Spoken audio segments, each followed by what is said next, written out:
Berapa banyak anaknya tokoh bisa murtad, naudzubillah, karena pengaruh pendidikan, karena pengaruh sekolah, pengaruh teman. Apakah Anda tidak khawatir? Apakah Anda merasa tenang? Udah mungkin anak saya. Emang anak Anda siapa?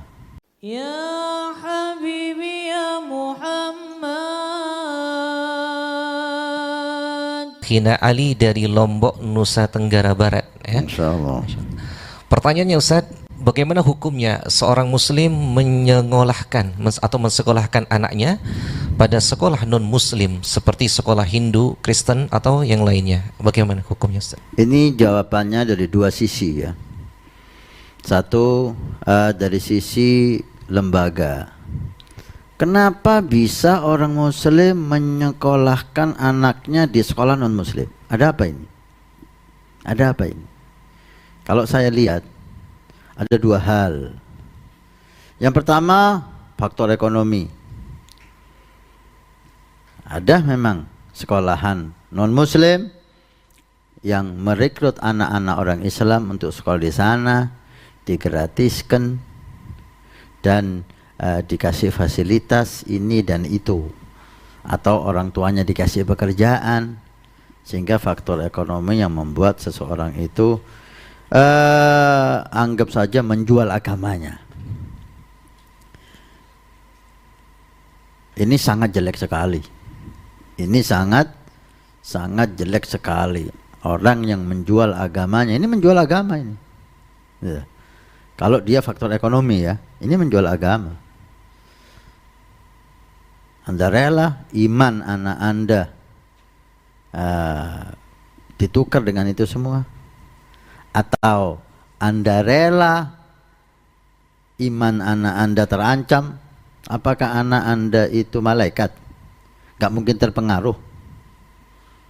Berapa banyak anaknya tokoh bisa murtad, naudzubillah, karena pengaruh pendidikan, karena pengaruh sekolah, pengaruh teman.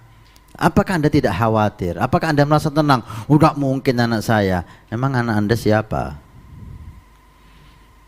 Anaknya Nabi aja bisa kufur, apalagi anak kita. Kanaan, anak Nabi Nuh, kufur dia. Apalagi anak kita. Maaf, cucu Nabi. Ini kalau salah pergaulan bisa sesat dia.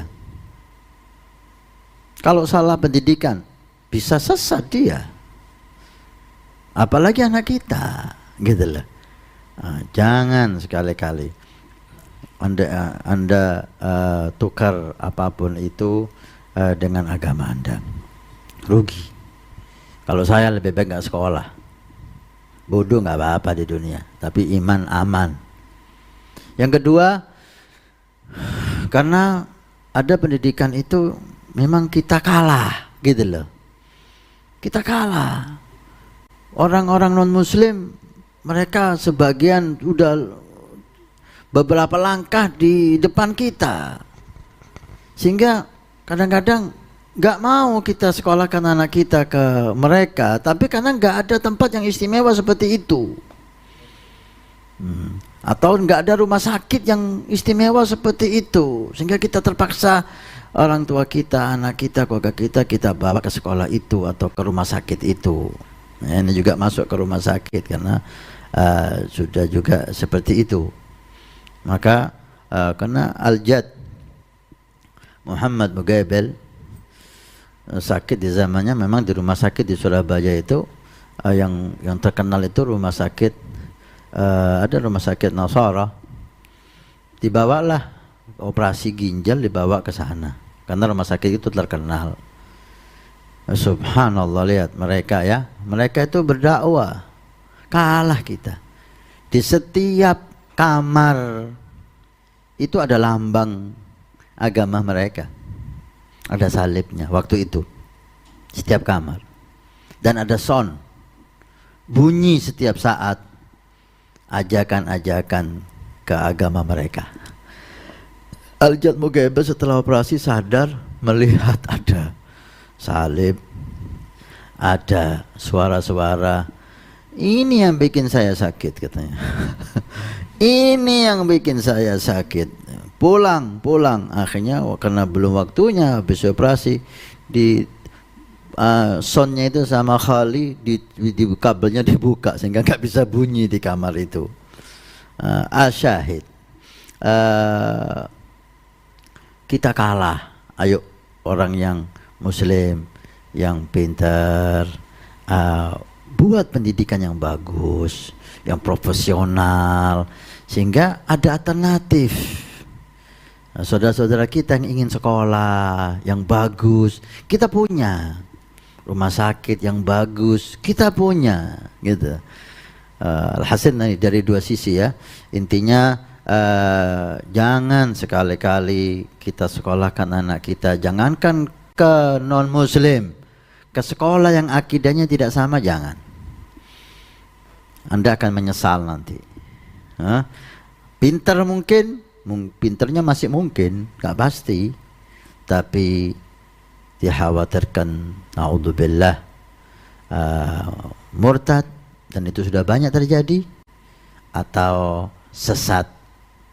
Berapa banyak orang tua yang sekarang menangis karena anaknya disekolahkan di tempat yang bukan ahli sunnah wal jamaah, sehingga pulang berbeda dengan ayahnya. Abahnya senang maulid, anaknya nggak senang maulid.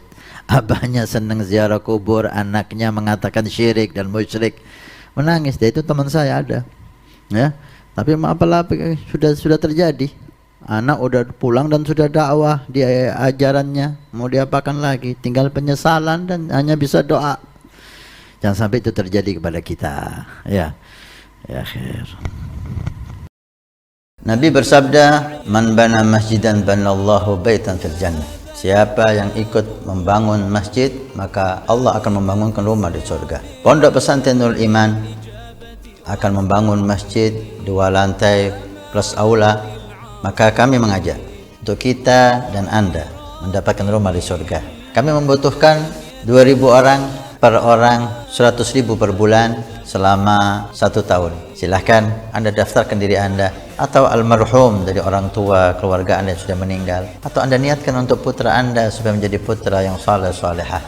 InsyaAllah dengan masjid di Pondok Pesantren Nurul Iman yang insyaAllah makmur dengan sholat, qiyamul lail, zikir, majelis ta'lim, belajar agama Allah. Setiap kalimat, setiap bismillah, setiap ilmu Anda dapat pahala. Setiap rakaat Anda dapat pahala.